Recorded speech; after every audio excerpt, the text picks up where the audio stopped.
자, 우리가 전 시간에 또 배웠던 충격량과 운동량의 관계, 그 다음에 일과 운동 에너지의 관계. 자, 이렇게 새롭게 정의 내렸던 이 충격량이라고 하는 정의 FT, 자, 일이라고 하는 정의 FS. 자, 그러면 얘는 F와 T의 그래프에서 넓이가 충격량이다. 그럼 얘는 뭐가 되겠어요? F와 S의 그래프에서 넓이가 W가 되겠다. 자, 예를 들어서 FT 그래프가 주어지고 일정한 힘이 T라고 하는 시간 동안에 작용했다. 그럼 이 사각형의 넓이가 충격량이다. 그래서 운동량이 이렇게 변할 거다. 이렇게 예측할 수가 있는 거죠. 그럼 똑같이 일정한 힘이 작용해서 이동거리 S만큼이 생겼다면 이 넓이가 바로 그 물체가 받은 일의 양이다. 그만큼 일 받으면 일할 능력이 더 증가하니까 에너지가 커지겠다. 에너지가 변화하겠다. 이렇게 문제 풀면 되겠죠. 자, 근데 이렇게 일정한 힘이 작용하는 게 아니라 변하는 힘이 이렇게 작용하는 경우도 있어요. 그럴 때는 뭐 그냥 수학적이라고 해야 되나? 여기 그냥 우리가 삼각형의 넓이가 이 t라는 시간 동안에 받은 충격량이기 때문에 2분의 1 ft 하면 되겠죠.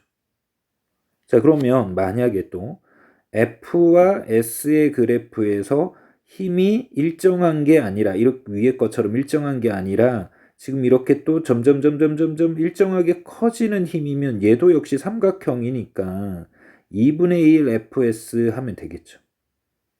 괜찮아요? 그런데 여기에 산수적인 게 또 하나 들어가요, 여러분. 2분의 1 F. 제가 요거를 한번 묶어 볼게요, 여러분. 2분의 1 F가 의미하는 게 뭘까?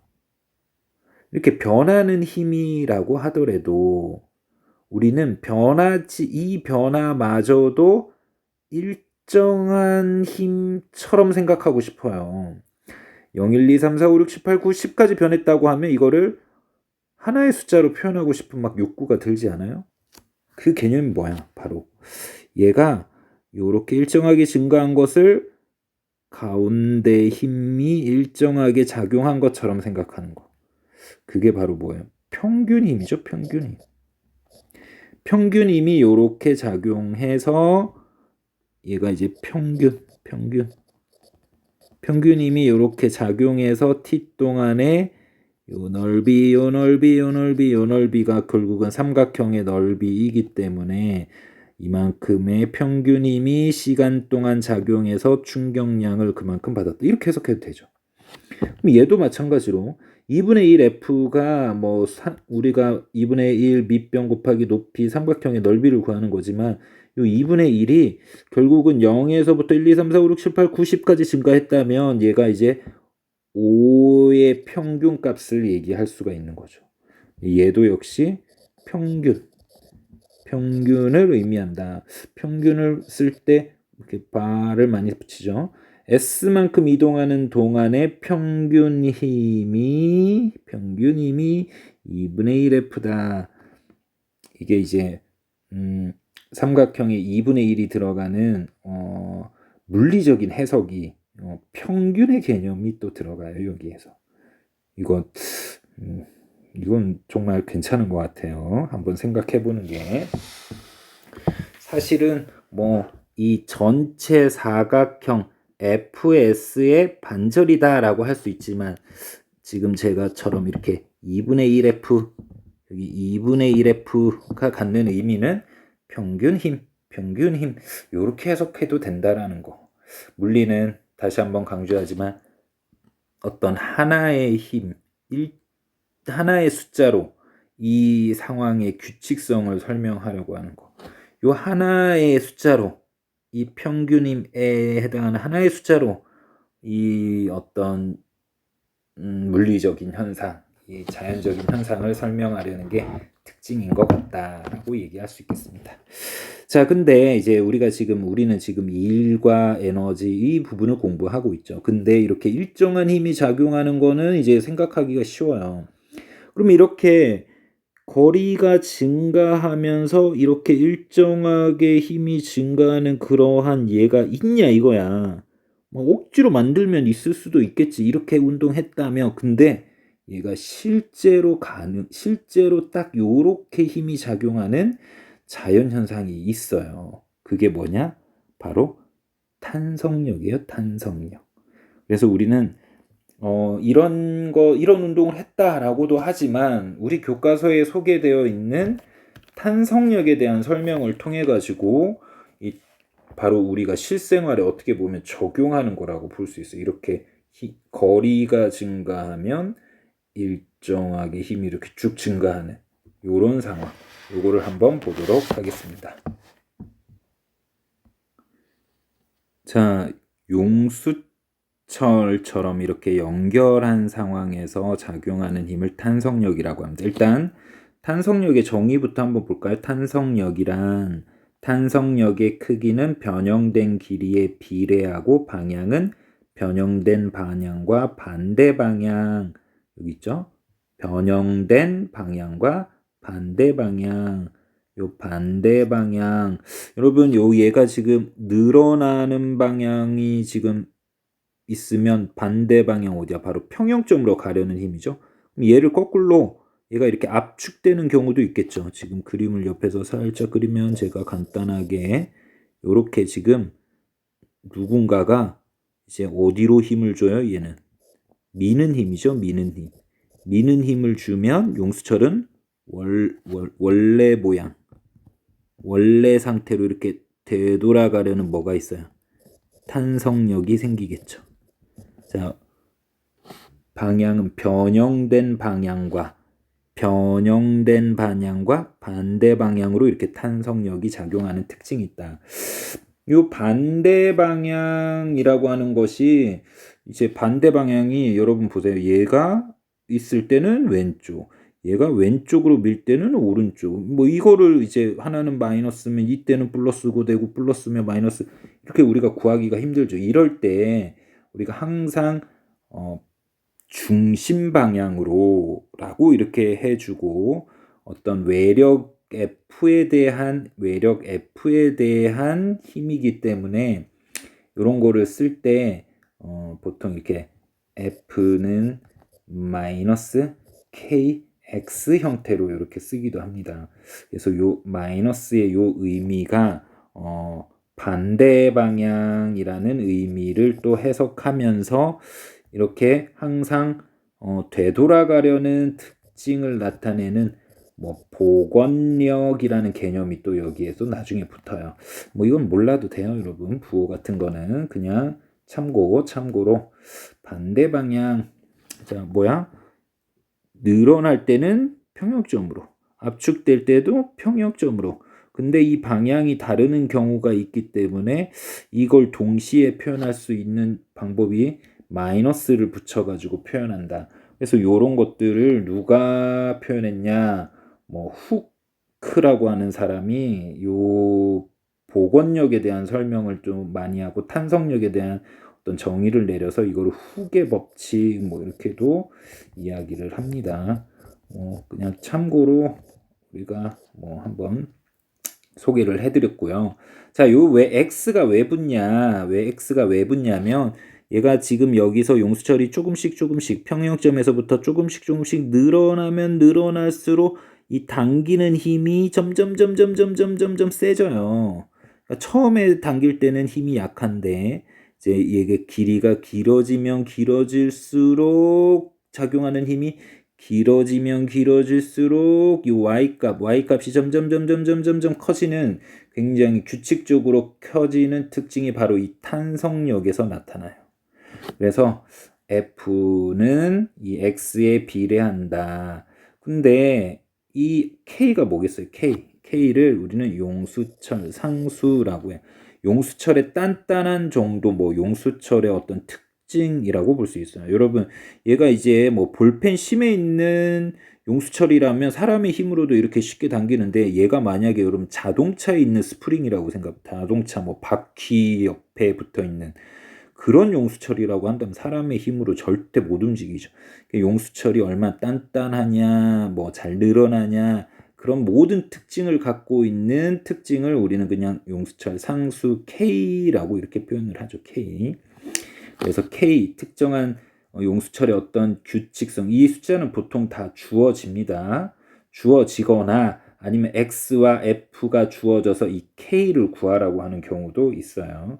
그래서 용수철 상수 요 K에 따라 이제 이 탄성력이 결정이 된다라고 보시면 돼요. 탄성력은 X가 늘어나면 늘수록, 즉 K, 되돌아가려는 힘이 이렇게 커진다. 여러분, 이렇게 여기까지 당기는 힘도 누군가가 굉장히 애를 쓰고 이동거리가 생겨나게끔 해요. 이동거리 생겨요. 그렇다면 누군가가 얘도 분명히 일을 하겠죠. 그러면 탄성력은 되돌아가면서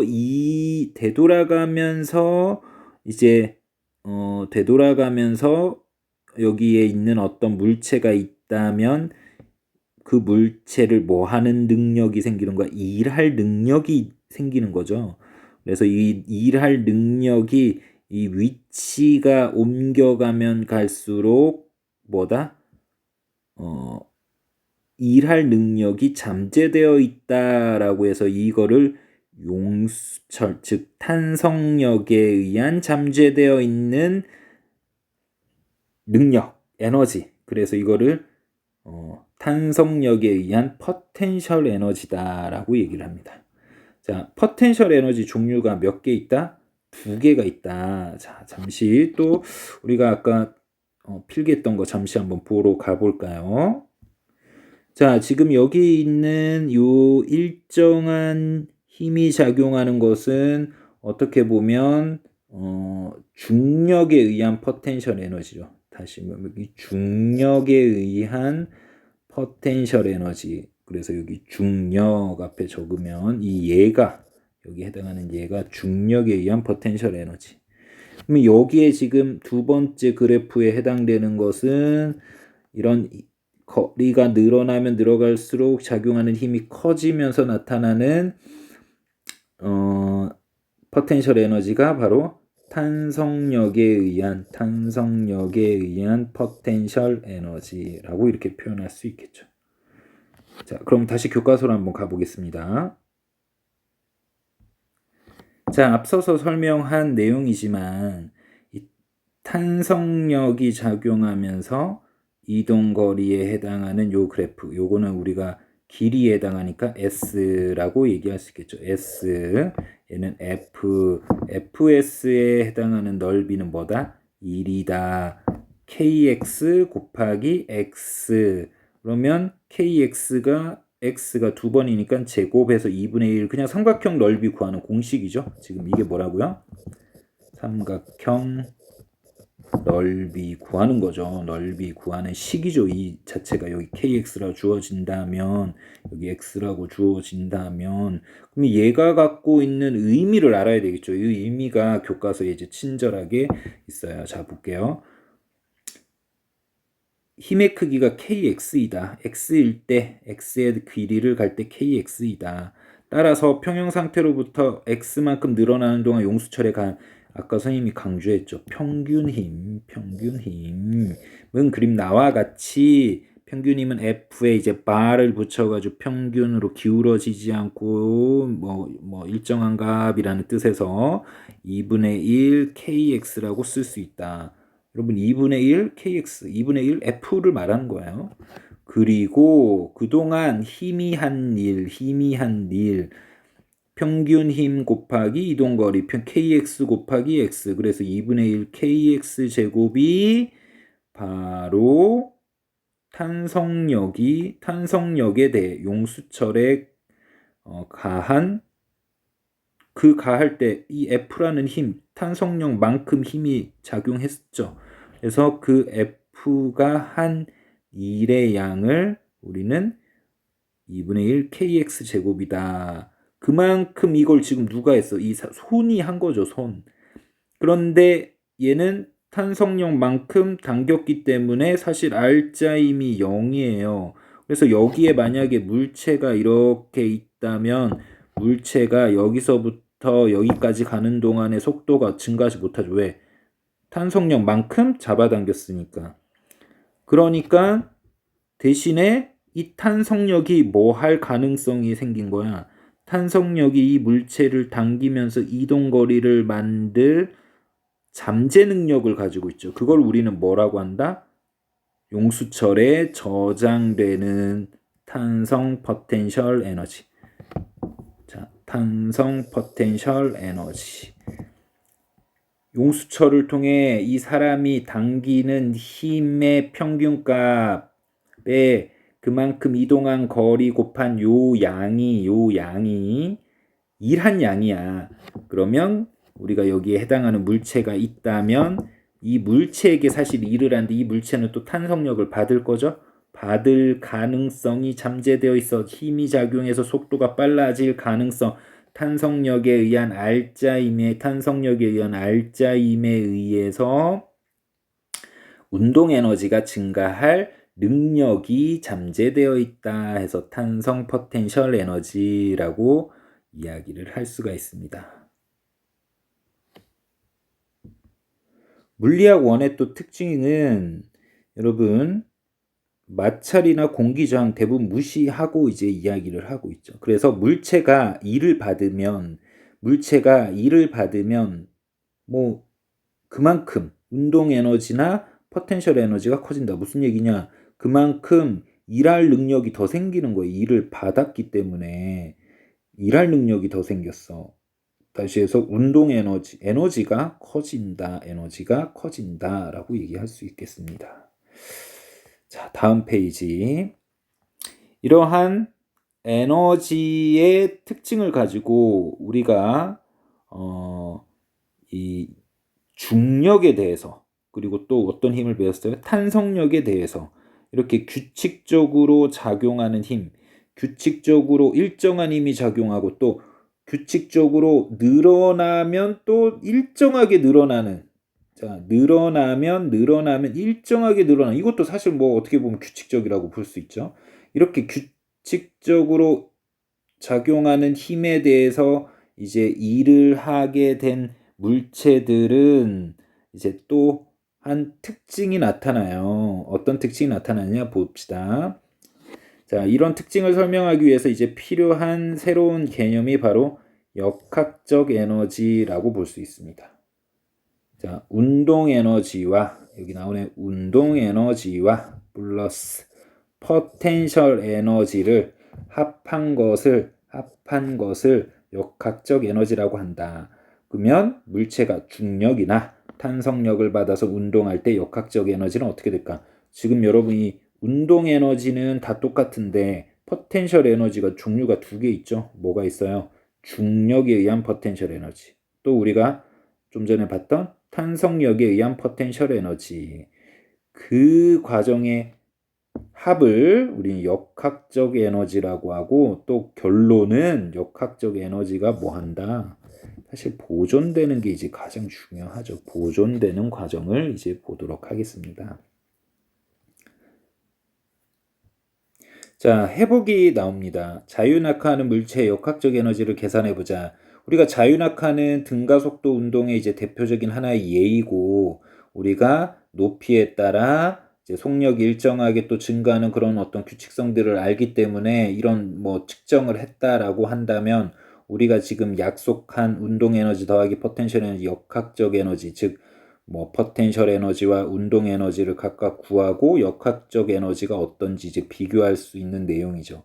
뭐 이거는 뭐 단순한 계산 문제이니까 빠르게 넘어가겠습니다. 결론은 역학적 에너지가 나중에 다 높이에 따라 시간에 따라 높이에 따라 속력에 따라 어느 구간이든 바로 여기에 운동 에너지와 포텐셜 에너지 합인 역학적 에너지는 어느 시점이든 간에 다 뭐한다? 일정하다, 똑같다. 뭐 우리가 당연히 뭐 이렇게 공기저항 무시 뭐 이런 거 이제 당연히 계산을 해야 되는 상황이죠.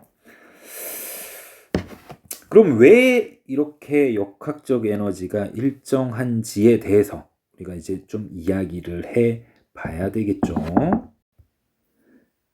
자, 여기서 역학적 에너지가 보존된다라고 하는 어떤 특징을 이제 공부하려고 하고 있습니다.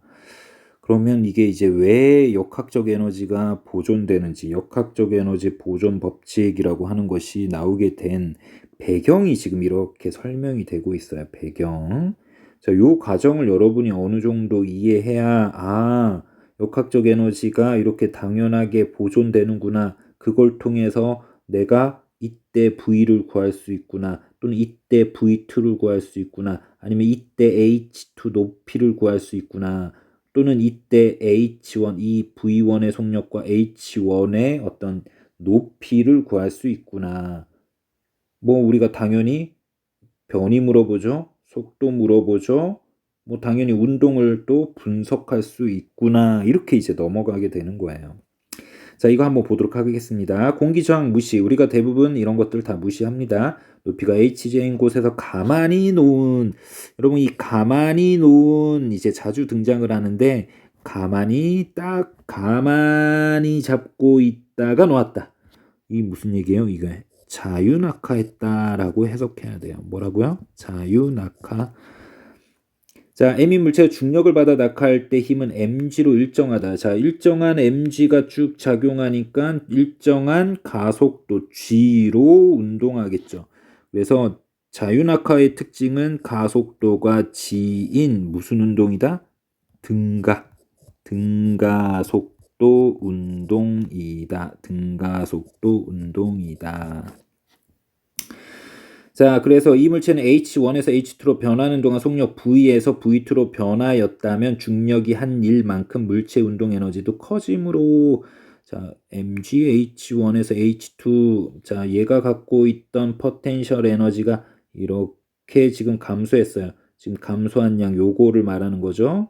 요만큼의 포텐셜 에너지가 감소한 것이 얘가 이제 운동 에너지의 감소량, 운동 에너지의 어떻게 보면 이 H2에서는 운동 에너지가 증가죠. 화살표 속도가 지금 빨라지고 있겠죠. 자유낙하 운동이니까 속도가 빨라지니까. 그럴 때 이 값이 같다. 이것을 다시 정리하면 뭐 우리가 mgh0 여기에 최대의 이제 포텐셜 에너지, 근데 속도는 여기니까 운동 에너지는 0이죠. 자, 그 다음에 두 번째 포텐셜 에너지와 운동 에너지 합. 세 번째 포텐셜 에너지와 운동 에너지 합. 그 다음에 바닥에 있을 때 포텐셜 에너지는 제로, 운동 에너지. 이 관계가 성립을 한다. 여기 또 중요한 게 있죠. 중력만 받아 운동하는 물체에 여러분 또 다른 외력이 작용하면 역학적 에너지는 보존이 안 돼요. 뭐만 작용할 때? 중력만 작용할 때 보존된다. 극적이 항상 일정하게 보존된다. 중력만 작용할 때, 요 강조합니다. 중력만.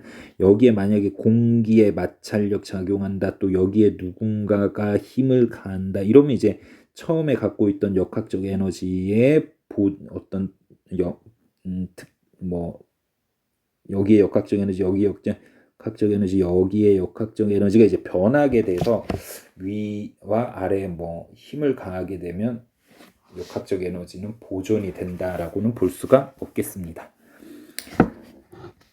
자, 얘가 이렇게 역학적 에너지가 또 보존되는 과정을 지금 여기에 소개가 되고 있어요. 자유낙하는 물체의 중력 가속도 g가 등가속도 운동한다. 아까 했죠? 자, V1 제곱. 여러분 갑자기 이 식이 무슨 식인가라고 생각하냐면 우리가 등가속도 운동한다고 했죠. 등가속도 운동에 3번씩 여기다 한번 적어볼까요? EAS는 V 제곱 마이너스 V0 제곱대로 움직이겠죠. 얘도 이제 뭐야? 자유낙하 운동, 일정한 가속도 운동, 등가속도 운동 공식대로 움직인다. 자, H0에서 속도가 얼마예요? 여러분 처음 속도는 0이니까 그냥 V1 제곱 이렇게 나오죠. 그 다음에 H0와 H2의 차이, H0와 H2의 차이. 뭐 얘도 이제 처음 속도는 얼마야? 0. 그래서 그냥 V2의 제곱. 이때 물체의 질량을 곱하여 정리하면 여기다가 뭘 대입해? M을 곱해, M을. 양변에 m을 곱해 보는 거예요. 그래서 양변에 m을 곱해 가지고 2를 넘기면 여기도 m 2분의 1 mv 제곱, 여기는 mg h0 마이너스 h1. 그래서 넘기면 뭐 처음 상태와 h1인데의 상태와 h2인 상태의 값이 같을 수밖에 없다라는 게 이제 유도가 되는 거죠. 여기에 지금 나와 있는 식이 요식 등가속도 운동공식 3번식이라는 것만 알면 뭐 우리가 여기까지 유도하는 거는 이제 어렵지는 않겠습니다. 그래서 제일 중요한 거, 역학적 에너지는 보존된다. 그 보존 과정에서 우리는 V를 구할 수 있다, V2를 구할 수 있다, V1을 구할 수 있다, 또는 H1을 H2를 구할 수 있다 라는 것이 이제 이 단원을 공부하는 이유입니다.